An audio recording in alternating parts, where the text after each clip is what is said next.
Toyir, juda ham chiroyli ijro bo'ldi, juda ham chiroyli chiqish bo'ldi. Ovozingiz shunaqangi barxitni zvuchas qildi. Menga juda ham yoqdi. Sizga omad tilaymiz. Aynan sizdagi reperlar bizning O'zbekistonimizga juda ham kerak, to'g'rimi? Zo'r. Shahriyor, siz rep haqida hamma narsani biladigan insonsiz.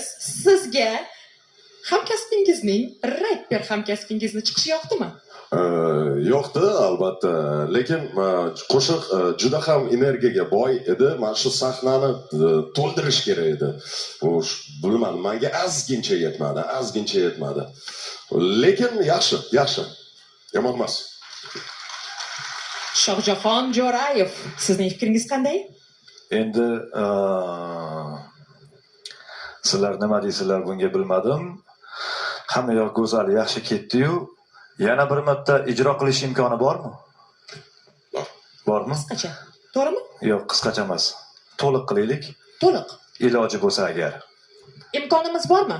Ha, so'raymiz. Hurmatli mas'ullar, sizlarga звоняmiz. У нас есть возможность еще раз повторить выход нашего участника. Afsuski yo'q, chunki hammada bir xil. Xo'p, kichkina imkoniyat. Ikki kuplet bo'lsa ham Hech qanday iloji yo'q. Hammaning bir xil imkoniyati bor. Bir marta chiqish, o'xshasa o'xshadi, bo'lmasam uzr. menga boshqacha aytishgan lekin. Mayli, o'zinglar bilasizlar, lekin Sizni ko'nglingiz to'lmadimi? men so'zlarini eshitmadim. Pas, juda mikrofon pas. Bular shuncha mehnat qilishgan, so'zlarini eshitmadik. Eshitilmadimi sizlarga? Mana. Yo'q. Efirda hammasi juda go'zal bo'ldi deyishyapti. Unda bizni nima keragimiz bor sizlarga? Yo'q, siz murabbiysiz. Sizga chiqish yoqdimi?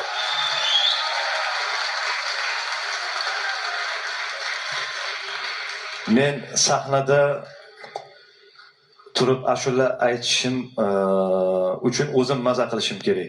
Bu yigit ham maza qilishi kerak.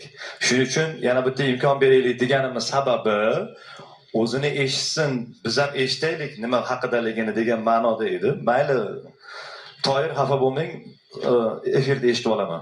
O'rinli savol. Toyir, o'zingizga chiqishingiz yoqdimi? O'zimga yoqdi.